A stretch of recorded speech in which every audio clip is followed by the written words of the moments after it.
Swargantu, Bawantu, Suwantu. Api, biasanya kita anggap akhir dari segalanya. Tapi di Bali, api adalah awal dari kebebasan. Upacara besar ini namanya ngaben. Ini bukan sekadar mengubur, tapi memurnikan. Memurnikan apa ya? Yuk kita cari tahu. Memurnikan raga, yaitu badan kita, supaya atma atau roh kita bisa terbang bebas. Bebas menuju apa ya? Upacara ngaben itu harus ramai, karena ini perayaan loh. Perayaan bahwa keluarga mereka sudah berhasil di dunia Di ini. sini semua bantu. Ada musik gamelan riang, ada yang bawa sesajen. Semua dilakukan dengan semangat gotong royong. Kenapa harus senang? Karena bagi Hindu Bali, badan kita ini raga, cuma tempat singgah. Yang asli adalah atma. Tujuan ngaben itu adalah membantu atma mencapai moksa, pembebasan, supaya bisa bersatu dengan Tuhan. Makanya, nggak boleh nangis berlarut-larut. Tangisan bisa membuat atma sedih dan terikat lagi dengan dunia. Harus ikhlas. Agar atma benar-benar bebas, raga harus dikembalikan sempurna ke alam asalnya. Inilah inti dari semua ritualnya. Ini adalah pemangku. Beliau yang memimpin ritual dan memercikan tirta. Air suci ini untuk menyucikan jiwa dan raga sebelum dibakar. Semua harus suci. Bahkan bunga yang digunakan pun punya makna. Karena ini adalah upacara pengembalian yang terakhir dan paling penting. Dalam Hindu, kita percaya seluruh alam semesta adalah Tuhan. Maka, jasad harus dikembalikan kepadanya. Dalam ajaran Hindu, badan kita tersusun dari 5 unsur alam, namanya Panca Mahabhuta. Agar roh bebas, jasad harus dikembalikan sempurna. Api atau teja adalah unsur pemurnian yang paling cepat. Ia mengubah raga menjadi abu, supaya unsur-unsur lain kembali ke alam. Menara tinggi ini namanya bade.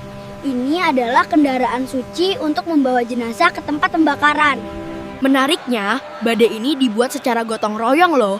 Ini menunjukkan kebersamaan dan rasa hormat terakhir dari semua warga desa. Kenapa digotong sambil diputar-putar? Ini bukan main-main loh.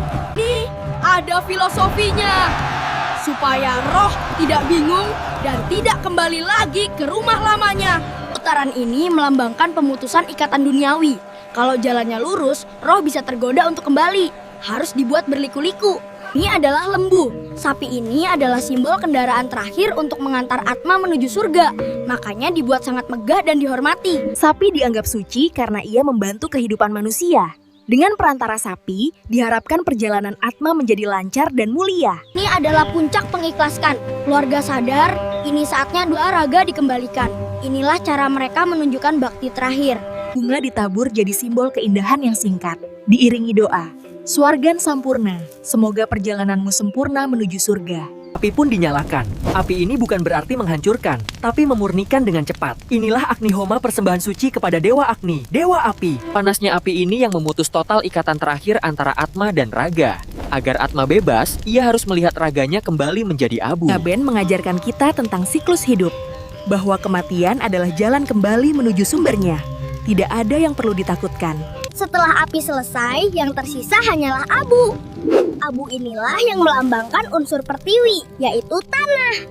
Keesokan harinya, abu sisa pembakaran akan dilarung. Dilarung itu maksudnya ditabur ke laut. Kenapa ke laut? Air laut adalah simbol unsur apa. Dengan dilarung, abu kembali ke alam dan Panca Mahabhuta kembali lengkap. Dari api, abu kembali ke air.